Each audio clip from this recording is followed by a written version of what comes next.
My best friend since my freshman year in undergrad, and his mom used to love to go cruising. Since then, his mother has passed, and at the height of the pandemic, we decided to book a cruise on the Carnival Glory. That cruise was supposed to take place between late August of 2021 and September of 2021, leaving out of New Orleans. About 2 months before we were supposed to sail on the Carnival Glory, we received notification from Carnival Cruise Line that they would be canceling the cruise as they were ramping up getting the rest of their crew back on all of their ships. That was fine, right? Because shortly after booking that cruise, I started researching the cruise industry more and fell in love with celebrity cruises based solely on what I saw. I learned about the Edge series of ships, Captain Kate McHugh, who was the first female or American female captain to lead such a large vessel. And I learned about how luxurious and nice and premium the ships were. And the Carnival Glory, not a knock to Carnival, but the Carnival Glory paled in comparison to the Celebrity Edge. And maybe that was fine, right? Because the day that the ship was originally scheduled to leave New Orleans, they had a major hurricane. So I doubt that we would have been able to take that cruise anyway.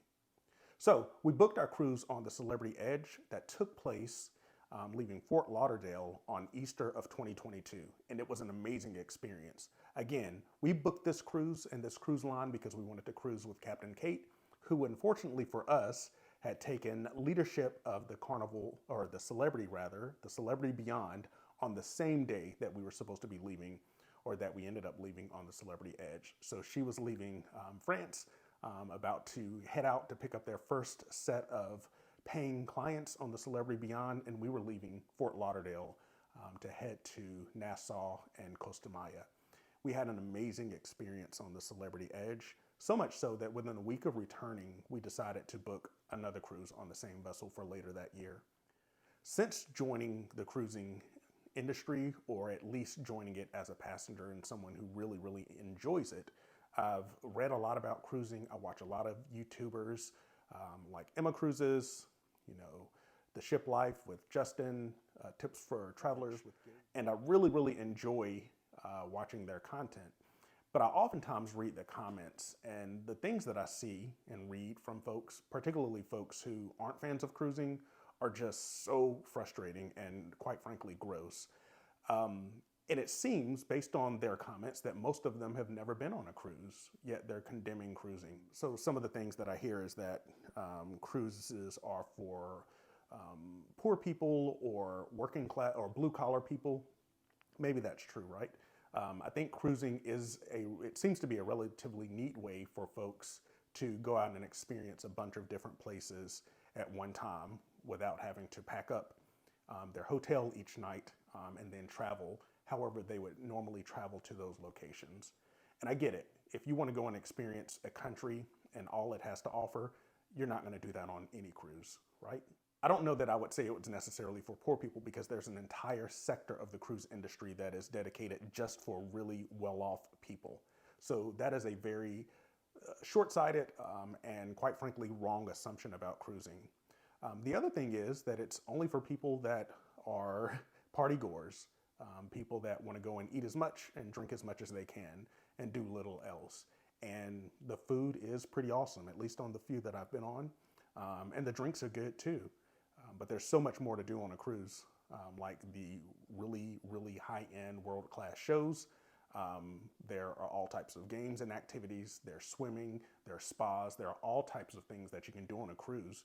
And this is based on my very limited cruise experience, right? So I don't know that it's just for people that want to go and eat as much as they can and drink as much as they can. As a matter of fact, I don't know why you would spend that type of money to go on a cruise if that's all you wanted to do. Perhaps the thing that's most frustrating to me is that cruise ships are insanely gross and disgusting, and it is the number one place where norovirus takes place. Well, if that by number one you mean the most infrequent place that norovirus takes place, then sure. Less than 1% of norovirus cases in the US and in any other industrialized country takes place in healthcare facilities, long-term care and hospitals and things of that sort. That's then followed by restaurants, which are then followed by education centers. So daycares, elementary schools, colleges, and universities. 1% or less than 1% of norovirus cases take place on cruise ships. And this is information from the Center for Disease Control. All of this information you can find there. Even the CDC acknowledges that the media downright outplays or overplays this belief that norovirus is a cruise ship disease, which is just simply not the case. And it is a little frustrating because it's almost like people want to discourage you from going to cruises by telling you that. I think a lot of the people that follow me on social media have learned that I really enjoy cruising. So whenever something bad happens in the cruising industry, and if it's on social media, they'll send that to me. And that's a little frustrating. It's almost as if you're trying to say, see, this is why you shouldn't like cruising. Look what type of things happen on cruises. For instance, the Royal Caribbean ship that was leaving Port Canaveral a week or two ago, so it's currently June 25th, 2023. So there was a there's a Royal Caribbean ship that was leaving Port Canaveral a few weeks ago that was docked at Port Canaveral. And then out of nowhere, a high gusting wind storm just came. And deck chairs and loungers, umbrellas, all types of stuff were being thrown about the top of the ship. And so many folks, see, this is why I would never go cruising because the captains are just so irresponsible. They don't know what they're doing. They should have known better. And I'm thinking, well, you should know better. This vessel was literally docked. What did you want the captain to do? To build some type of superstructure rather, that could protect the ship from the elements?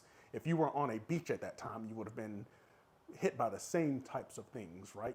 So many of the comments that I read about cruising seem to be from people that either want you to not like them for whatever reasons, or people that have never been on the cruise.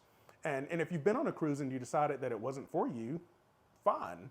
There have been plenty of things that I've done that I decided I didn't really enjoy, or maybe I did enjoy it, but that one time was enough, right?